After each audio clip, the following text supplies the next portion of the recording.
बोलो बोलो मुंह तो खोलो के खास एपिसोड में आप सभी का स्वागत है। मैं हूं आदित्य नामदेव। बेरोजगारी बेरोजगारी यह शब्द न सिर्फ युवाओं के लिए बल्कि उनके माता पिता के लिए भी एक बोझ से कम नहीं है। अपने आप में तनाव, जिंदगी के जद्दोजहद और भविष्य को समेटे इस शब्द के मायने हर युवा के लिए बेहद डरावने वाले होते हैं। आज का युवा इस बात की चिंता में अपने वक्त और भविष्य को बर्बाद कर जाता है कि आखिरकार बेरोजगारी का कलंक उसके दिल और दिमाग से कैसे मिटे। आज हम बेरोजगारी के मुद्दे पर तो बात करेंगे और उसके साथ ही साथ जो बेरोजगारी को लेकर जो मनोबल घटता है युवाओं का, उस पर भी हम चर्चा करेंगे। युवा आखिरकार बेरोजगारी के बारे में सोचता क्या है? राज्य सरकार ने जो बेरोजगारी भत्ता का ऐलान किया है, क्या यह बेरोजगारी खत्म करने की दिशा में माना जा रहा है? बेरोजगारी भत्ता पा लेने के बाद क्या युवाओं का तनाव मिट जाएगा? क्या इसका दायरा बढ़ाया जाना चाहिए, या बेरोजगारी भत्ते से ज्यादा युवा की चाहत यह है कि उसे रोजगार का माध्यम उपलब्ध कराया जाए, उनके लिए ज्यादा से ज्यादा नौकरियों का साधन उपलब्ध हो? चर्चा आज हम युवाओं से इसी मुद्दे पर खुलकर करेंगे। हमारे साथ बहुत सारे युवा जुड़े हुए हैं। मैं सबसे पहले तारुफ आपका कराऊंगा। मेरे साथ गौरा है। गौरा से शुरुआत हम करेंगे। गौरा, ये बेरोजगारी भत्ता सरकार दे रही है, उसको अगर हम देखें तो कितने युवा आपको लगता है कि इस बेरोजगारी भत्ते से खुश हो पाएंगे? मुझे तो लगता है कि बेरोजगारी भत्ता से ज़्यादातर युवा खुश नहीं है, क्योंकि उससे क्या होता है कि पढ़ाई लिखाई करते हैं, एक उम्मीद जगती कि ज़्यादा से ज़्यादा पढ़ाई करे, और बेरोजगार लोगों को पैसा दे देंगे पहले से, तो वो मतलब उम्मीद है परिवार की तरफ से, और तो वो एक स्टॉप हो जाएंगे, काम नहीं करेंगे, आगे नहीं जाएंगे। फिर वो पैसे की तरफ ही उम्मीद जगाए रहेंगे कि ये पैसा तो आ ही रहा है महीने का, वो साल का वो लोग कर दिया, एक्सटेंड करेंगे, कितने दिन करेंगे उसकी कोई गारंटी नहीं है। तो मेरे हिसाब से तो युवा खुश नहीं है। और अब बेरोजगारी भत्ता सरकार देने की बात कर रही है, क्या लगता है कितने युवा इस बेरोजगारी भत्ते से खुश होंगे? सरकार को इसके ऊपर ध्यान देना चाहिए कि जो छात्र अभी कॉलेज स्कूल में पढ़ रहे हैं वो क्या करेंगे आगे चल के क्या बेरोजगार रहेंगे? सरकार को बेरोजगारी भत्ता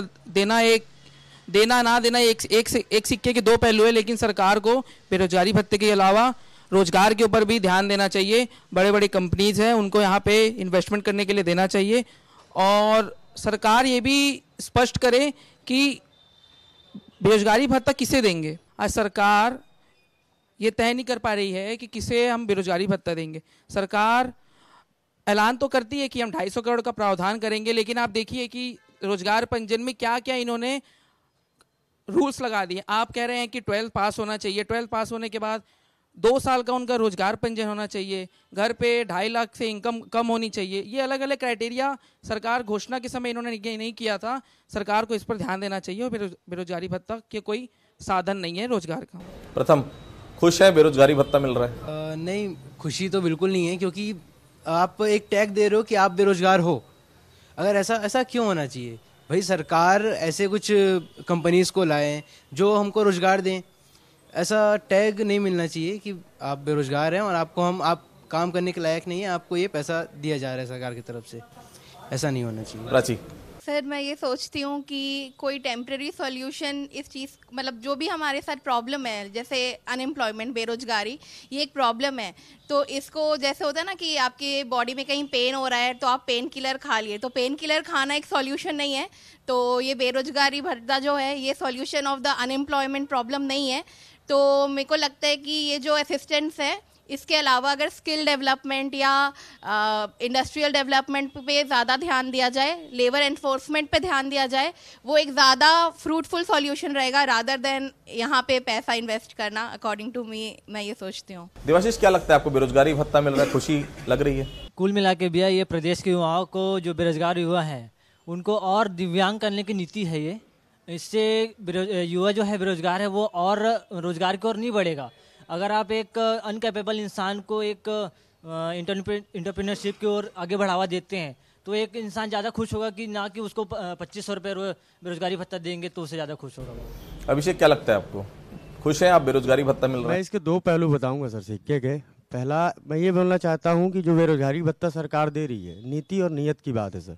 अगर हम बेरोजगारों के साथ अगर वो न्याय करना चाहते तो शुरू में ही कर दिया होता। वो तो अभी भी हमारे कर्जदार टाइप के लगते हैं, क्योंकि 4.5 साल हो गया सर। 2500 के हिसाब से गुणा भाग करूंगा तो आपका टाइम चले जाएगा। तो आप देखेंगे 33 या 35 हज़ार पड़ता है, और 4.5 साल का देखेंगे तो 1,35,00,000 कुछ समथिंग बनता है। पहले तो वो हमारा दे दे तो उसमें हम कुछ व्यापार भी कर पाएंगे, फिर ये बेरोजगारी भत्ता देते रहे। दूसरा सर, बेरोजगारी भत्ता क्या, आप कहते हैं 0.1% इंडेक्स है, सर्वे रिपोर्ट है आई थी कि छत्तीसगढ़ में बेरोजगारी ही नहीं, तो बेरोजगारी है ही नहीं तो भत्ता किसको दे रहे हो आप। दूसरी बात है सर, उसी में 1,48,558 व्यक्ति बेरोजगारी, मतलब उसमें एक जिले का एक थोड़ा और भी बढ़ सकता है, लेकिन एक उसमें बेरोजगारी के जो आंकड़े लेते हैं ना सर, बेरोजगारी मतलब उसमें तो निकला हुआ है सर। तो इतने लोगों को कहाँ, फिर उसके बाद रोजगार का सृजन करने की नीति अपनानी चाहिए आपको, वो नीति ही नहीं है आपके पास। बेरोजगारी भत्ता, सही कहा इस भाई ने या बहन ने, दिव्यांग बनाने का सबसे बड़ा फार्मूला है।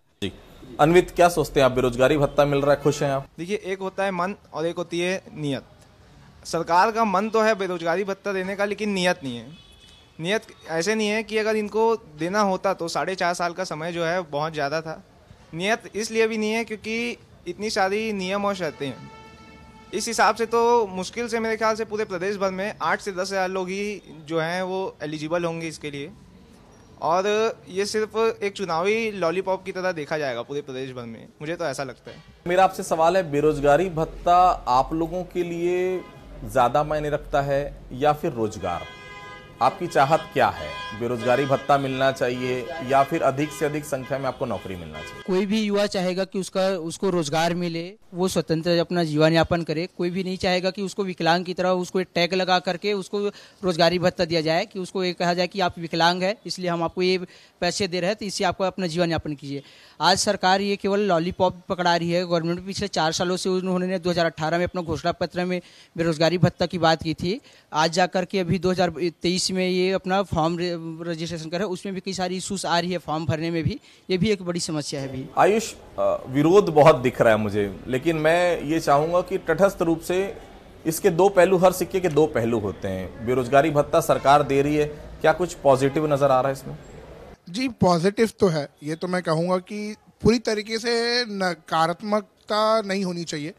बस बात यह है कि जो चीज़ क्लैरिटी होनी चाहिए, वो क्लैरिटी कहीं ना कहीं शायद लैग बिहाइंड करी है, या फिर गवर्नमेंट को वो स्टेप लेना चाहिए। देखिए, हम यहाँ बात कर रहे हैं युवाओं के जो ऑलरेडी है उनको पैसे, लेकिन कई लोग ऐसे भी हैं जो किसी गवर्नमेंट जॉब की प्रिपरेशन कर रहे हैं, जो गांव से बिलोंग करते हैं, और जिनके लिए अगर वो 2,500 रुपये या 2,000 रुपये की हम जो राशि देते हैं, शायद वो बहुत बड़ी चीज़ हो जाती है। और जो 2 साल का समय है, अगर 1 साल का समय, 2 साल का समय, 1.5 साल का समय, अगर तब तक गवर्नमेंट ये प्रयास करे कि वो रोजगार बढ़ाए, और जितनी भी पॉलिसीज़ है, not only which is in our state but जो सेंट्रल पॉलिसीज़ है, ठीक है, रोजगार योजना है, आपकी जनधन योजनाएं हैं, स्टार्टअप इंडिया है, मेक इन इंडिया, ये सारी चीज़ों को बढ़ावा दे के इसको भी करें, ना कि सिर्फ ये कि हम आपको दे रहे हैं। और ये एक वोट बैंक पॉलिसी नहीं होनी चाहिए, जो मेरा मानना है। शशांक जी, क्या लगता है आपको? समाज में अभी भी कुछ ऐसे विद्यार्थी हैं जो प्रतियोगी परीक्षाओं की तैयारी करते हैं,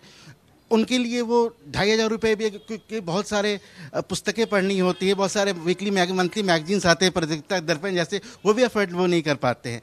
और ये एक टेम्परेरी चीज़, ऐसा नहीं कि ये रोजगार सृजन कराना सरकार के दायित्व है, ये एक टेम्परेरी चीज़ होना चाहिए कि जब तक आपको वो नहीं मिल पा रहा, लेकिन इसका बिल्कुल सही तरीके से कार्यान्वयन होना चाहिए, ये मेरा विचार है। सरकार ने कुछ नियम बनाए हैं बेरोजगारी भत्ते को लेकर, इसमें सबसे बड़ी बात है कि आप लोग कितने उससे सहमत हैं, और आपके हिसाब से बेरोजगारी भत्ता किसे मिलना चाहिए? बेरोजगारी भत्ता जो लोग हैं, उन लोग ने नियम जो बनाए हैं, उन लोग एक्चुअल में वो एकदम सराकर मतलब एकदम ही ख़राब है, क्योंकि वो अपने हिसाब से पॉलिसी जिसको देना है देना चाहिए, जिसको एक्चुअल चाहिए, बीपीएल लाइन को चाहिए कि किसको चाहिए, वो लोग नहीं कर रहे। एक तो सबसे पहले सबसे बेकार लग रहा है कि एक घर में एक जन को दे रहे, तो वो तो एकदम ही ख़राब चीज़ है। तो उसको है ना एक्सटेंड करना चाहिए कि हाँ, जो एक्चुअल जिसको चाहिए उन्हीं को मिलना चाहिए। सुजल, क्या लगता है आपको? जैसा कि सरकार ने बताया है कि एक घर से एक युवा को ही बेरोजगारी भत्ता दिया जाएगा। यदि किसी घर में अगर 3 बेरोजगार हैं, अगर उसमें से एक की नौकरी लग जाती है तो वो 2 बेरोजगार हैं, तो उनका क्या होगा?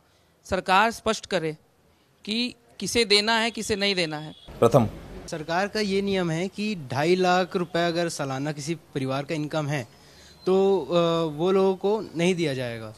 तो क्या रायपुर जैसे शहर में या जिस तरीके से छत्तीसगढ़ आगे बढ़ रहा है, उस हिसाब से क्या 2.5 लाख रुपए सालाना ये एक परिवार को चलाने के लिए सही है। प्राची, क्या लगता है आपको? सर मुझे सबसे पहले तो ये लगता है कि ये जो बेरोजगारी है ये कैरेक्टराइज नहीं होना चाहिए, ठीक है, क्योंकि बेरोजगार कौन होगा ये आप डिफाइन नहीं कर सकते उसके पेरेंट्स या उसके फैमिली के इनकम से। तो मुझे वो सही नहीं लगता कि आप पेरेंट्स के इनकम लाइक जो 2.5 लाख पर एनम इनकम किया इन्होंने, या जो और एलिजिबिलिटी क्राइटेरिया है लाइक 12th पास होने चाहिए या फैमिली में कोई एक मेंबर कोई मिल सकता है, तो ये सारी जो चीज़ें हैं वो रिस्ट्रिक्ट करती है कहीं ना कहीं। जो एलिजिबिलिटी क्राइटेरिया है वो लोगों को रिस्ट्रिक्ट करती है इसको मतलब इसका फ़ायदा उठाने के लिए। तो मुझे यही लगता है कि अनएम्प्लॉयमेंट को ऐसे कैटेगराइज नहीं करना चाहिए। कोई भी इंसान जो अनएम्प्लॉयड है और इसको असिस्टेंट की ज़रूरत है, उनको उस हिसाब से ये असिस्टेंस प्रोवाइड करना चाहिए। तो एक रिव्यू की ज़रूरत है, ये जो क्राइटेरिया उन्होंने बनाया है इसको ज़रूर एक रिव्यू करना चाहिए। बेरोजगार युवा का मनोबल किस तरह रहता है, क्योंकि हर कोई पूछता है क्या कर रहा है भाई आपका बेटा, कितना कमाता है आपका बेटा, ताने नहीं लगते उस समय जब ऐसा सुनने को मिलता? जी सर, बिल्कुल सही बोल रहे हैं आप। एक बेरोजगार युवा का एक मनोबल कैसा ही हो सकता है सर, एक मतलब मुर्जी सी चेहरे और एक मतलब लो कॉन्फिडेंस रहेगा और किसी से बात करने में हिचकिचाहट रहती है, सीधी सी बात है। और मान लो जाए अगर मैं अभी बीकॉम ग्रेजुएट हूँ तो मैं हाथ में हाथ पकड़ के बैठा हूँ, मुझे नौकरी चाहिए, तो मैं कहाँ कहाँ भटकूँ। और 15,000 20,000 में आज के डेट में किसी का घर चल पाना ये संभव नहीं है। और सरकार साफ साफ बोल रही है कि जिसकी सैलरी अगर 2.5 लाख से नीचे है, मतलब मंथली इनकम परिवार की, उनको ही मिलेगा, उनसे ज़्यादा को नहीं मिलेगा। लेकिन ये पॉसिबल नहीं है कि हर प्रदेश भर में हर परिवार में हर किसी का मंथली इनकम जो है 2.5 लाख से नीचे ही हो। अभिषेक, क्या लगता है आपको? क्योंकि जब भी हम जाते हैं बचते हैं थोड़ा निगाहों से, कोई पूछ तो नहीं लेगा, कहीं आंटी तो नहीं पूछ लेगी, अंकल तो नहीं पूछ लेंगे भाई नौकरी लगी कि नहीं, कहाँ काम करते हो? लगता है ताने देते हैं लोग जब बेरोजगार होते हैं तो। सरकार से भी हम लोग का यही कहना है कि मतलब आप जो चीज़ें कर रहे हैं स्पष्ट करें, और बेरोजगारी भत्ते के लिए जो भी आपने नियम धर्म बनाए हैं उसमें सुधार करें। अगर देने की नीयत है आपकी, जैसे भाई ने कहा 10-12 हज़ार एलिजिबल निकलेंगे, वो भी किसके निकलेंगे ये भी भरोसा नहीं है। क्योंकि अगर वो पॉलिटिक्स निर्णय कर रही है इस चीज़ का, तो उसका भी पता चला पॉलिटिकल करण हो जाएगा, जो हम युवाओं के लिए बहुत घातक होगा।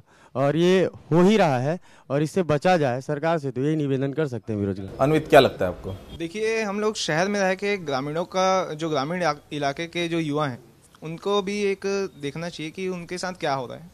ये जो सरकार बेरोजगारी भत्ता देगी उससे ये जो युवा हैं वो भटक जाएंगे। एक हिसाब से किसी में कोई चोरी चकारी करने लगेगा, क्योंकि पैसे की कमी तो होगी, क्योंकि सिर्फ 2,500 में आजकल किसी का भी जीवन यापन महीने में हो नहीं सकता है। तो पैसे की कमी के कारण वो या तो नशे की गर्त में जाएगा या तो फिर वो चोरी चकारी में जाएगा। और जो सरकार है उसे ये भत्ता तो बढ़ाना चाहिए, और मैं तो कहता हूँ जो एम्प्लॉयमेंट है उसे भी बढ़ाना चाहिए, उसके लिए कुछ कदम लेने चाहिए आगे। आपको अगर मौका दे दिया जाए कि चलिए आपको मैं शासन देता हूं, आप बताइए कि बेरोजगारी आप कैसे दूर करेंगे, किस तरह से बेरोजगारी के आंकड़े में लगातार आप कम करेंगे, रोजगार के साधन कैसे उपलब्ध आप करा पाएंगे, क्या कोई प्लान है आप युवाओं के पास? सर, सबसे पहले तो मैं बच्चों का स्किल डेवलप की ओर ध्यान दूंगा, नए इंफ्रास्ट्रक्चर डेवलप की ध्यान दूंगा, और नई कंपनीज के यहाँ पे इन्वेस्टमेंट के लिए मैं प्रोत्साहित करूंगा कि वो आए यहाँ पे। मैं अपना जो नियति है, हमारी जो नियम है वो हम स्पष्ट करेंगे कि नए इंफ्रास्ट्रक्चर यहाँ पे आए और नई कंपनीज यहाँ पे आके अपनी इन्वेस्ट करे। आपको क्या लगता है आयुष?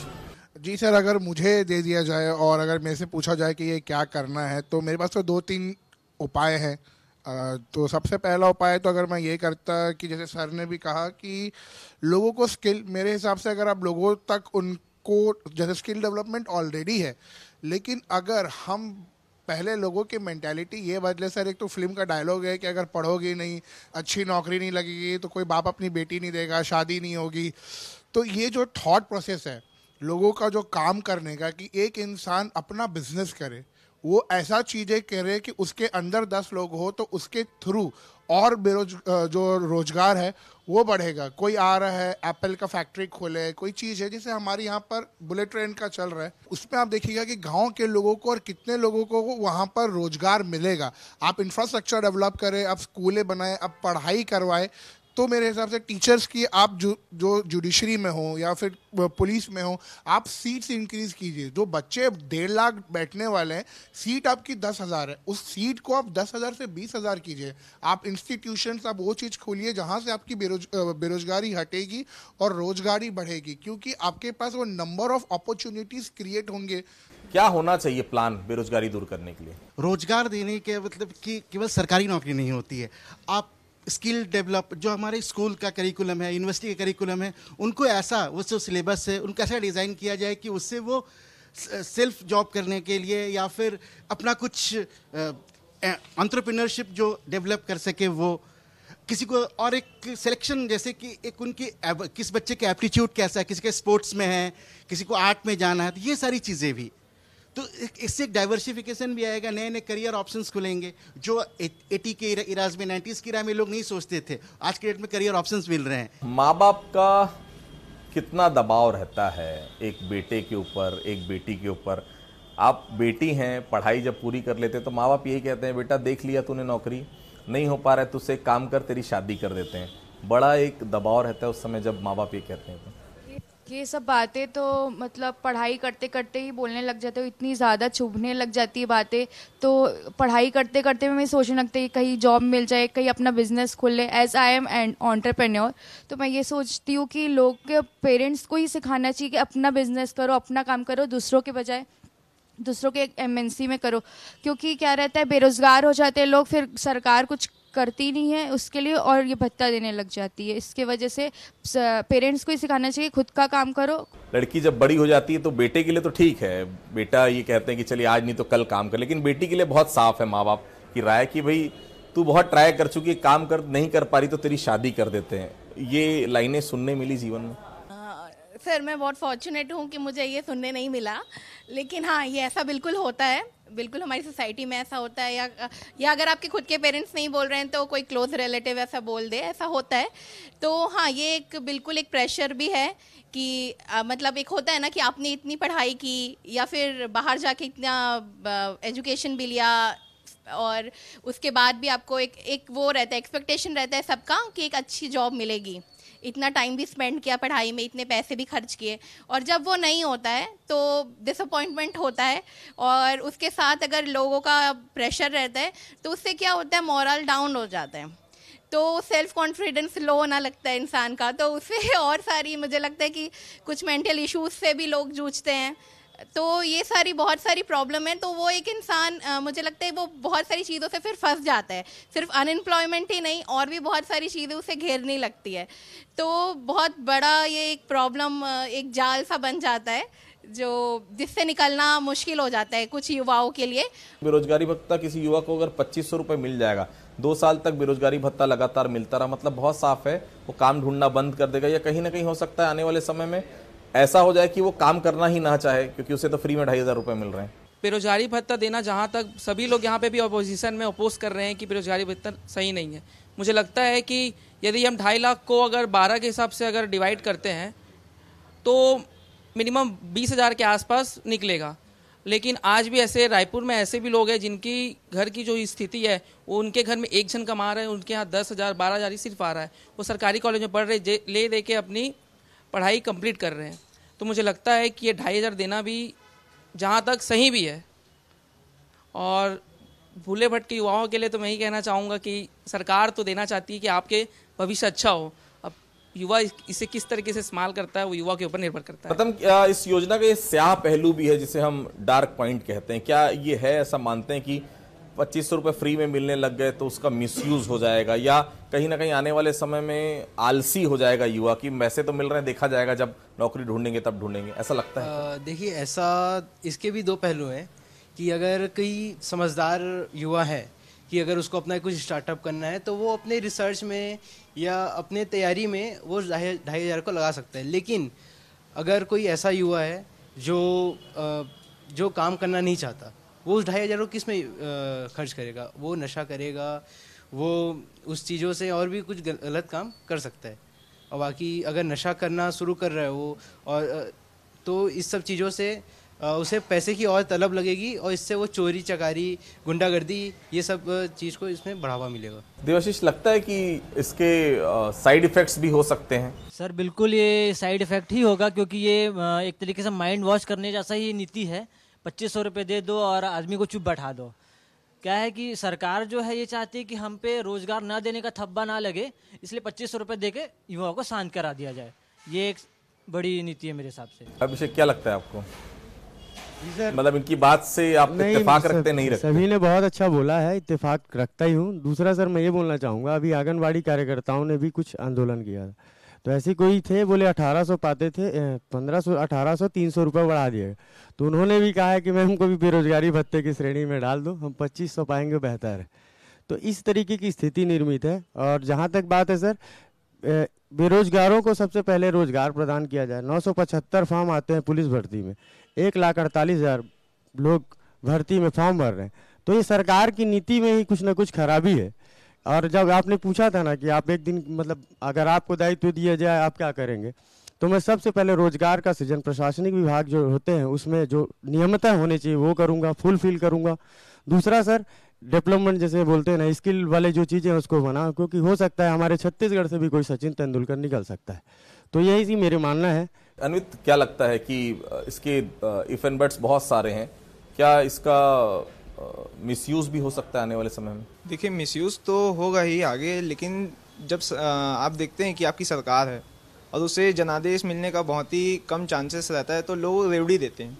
रेवड़ी कल्चर के बारे में अभी पूरे देश भर में बातें चल रही है, तो ये भी एक रेवड़ी की तरह ही है। अपने पिछली सरकार में भी देखा है कि रमन सिंह ने किस तरीके से चावल बेचा लोगों को, और लोगों ने जो 90% 10% यूज़ करते थे, 90% चावल को बेच देते थे।